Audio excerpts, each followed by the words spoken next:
আসসালামু আলাইকুম বন্ধুরা, আশা করি সবাই ভালো আছেন।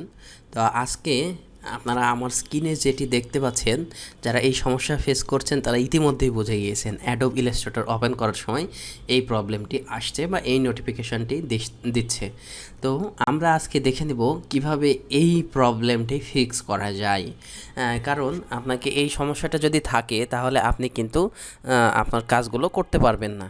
তো ঠিক আমিও এই একই সমস্যায় পড়েছি। এর কারণে আমরা এই যে টাস্ক ম্যানেজারটি ওপেন করে প্রথমে অ্যাডোব ইলাস্ট্রেটরটি বন্ধ করে নেব, কারণ আপনি নর্মালি আগের মতো বন্ধ করতে পারবেন না। অ্যাডোব ইলাস্ট্রেটরটি সিলেক্ট করে ইন টাস্কে ক্লিক করে দেবেন। সো আমি ইন টাস্কে ক্লিক করে দেওয়ার সাথে সাথে দেখুন বন্ধ হয়ে গেল। এরপরে আমাদের যে কাজটি করতে হবে সেইটি হচ্ছে একটি কমান্ড রান করতে হবে। সো চলুন দেখা যাক কোন কমান্ডটি আপনি রান করবেন। কমান্ড রান করতে হবে, তো আমরা লিখব এখানে wf.msc। ওকে, সো এটি লিখে এন্টার প্রেস করব। এন্টার প্রেস করলে আপনার সামনে ঠিক এই ধরনের একটা উইন্ডো আসবে, যেটা উইন্ডোজ ডিফেন্ডারের ফায়ারওয়ালের আর কি। হ্যাঁ, সো এখান থেকে আমাদের যে কাজটি করতে হবে, আউটবাউন্ড রুলস এখানে ক্লিক করতে হবে। তো আউটবাউন্ড রুলস ক্লিক করার পরে অনেকগুলো অপশান দেখাবে। আমাদের যে কাজটি করতে হবে, এখানে ডান পাশে দেখুন নিউ রুল নামের একটা অপশান রয়েছে আমার মাউসের কার্সারের এখানে, জাস্ট ওখানে ক্লিক করে দিতে হবে। তো ক্লিক করার পরে দেখুন যে প্রোগ্রাম, এই প্রোগ্রামটি সিলেক্ট করা অবস্থায় রয়েছে, ডিফল্টভাবে এটাই থাকবে। আমরা অন্য কোথাও ক্লিক না দিয়ে এই প্রোগ্রাম সিলেক্ট থাকা অবস্থায় জাস্ট কি করব, আমরা নেক্সটে ক্লিক করে দেব। নেক্সটে ক্লিক করার পরে দেখুন এই ধরনের একটা প্রোগ্রাম পাথ আপনাকে দেখাতে বলবে। তো ব্রাউজে ক্লিক করবেন। ব্রাউজে ক্লিক করার পরে অটোমেটিক আপনাকে এই যে এই পর্যন্ত দেখাবে। আমি লোকাল ডিস্কে যদি ক্লিক দিই সরাসরি, মানে প্রথম থেকে দেখানোর জন্য আপনাদের, তাহলে দেখুন এরকম আসবে। আচ্ছা চলুন আপনাদের দিস পিসি থেকেই ক্লিক করে দেখাই। তো দিস পিসি লোকাল ডিস্ক, তারপরে প্রোগ্রাম ফাইলস। হ্যাঁ, প্রোগ্রাম ফাইলসের পরে আপনি অ্যাডোবে ঢুকবেন। অ্যাডোবে ঢোকার পরে অ্যাডোব ইলাস্ট্রেটরে ক্লিক করবেন।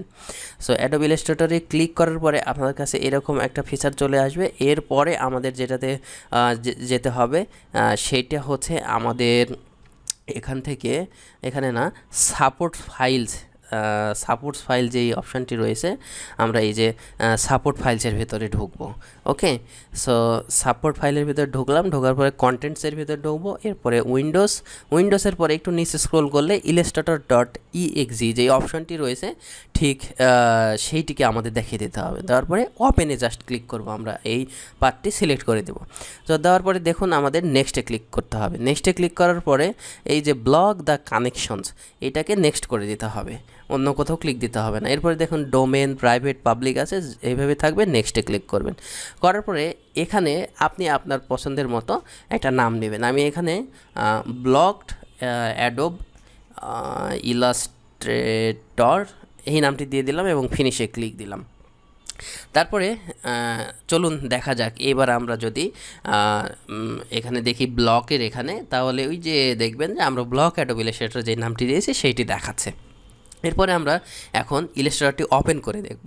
সো আমি এখানে ক্লিক দিয়ে দিলাম ইলাস্ট্রেটরে। এই যে ইলাস্ট্রেটরটি ওপেন হচ্ছে। আশা করি আমাদের সমস্যার সমাধানটি হয়ে গেছে। তো আপনারাও যারা এই সমস্যায় পড়ছেন, এই ভিডিওটি যদি দেখেন খুব ইজিলি সলভ করতে পারবেন। সো দেখুন এই যে আমার অ্যাডোব ইলাস্ট্রেটরটি পূর্বের নাই আবার নর্মালি রান করছে আর কি। হ্যাঁ, তো এই হলো সমস্যার সমাধান।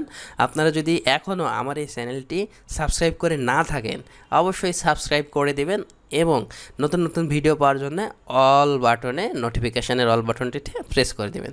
তো সুস্থ থাকবেন, সুন্দর থাকবেন, চ্যানেলটির পাশেই থাকবেন। ধন্যবাদ।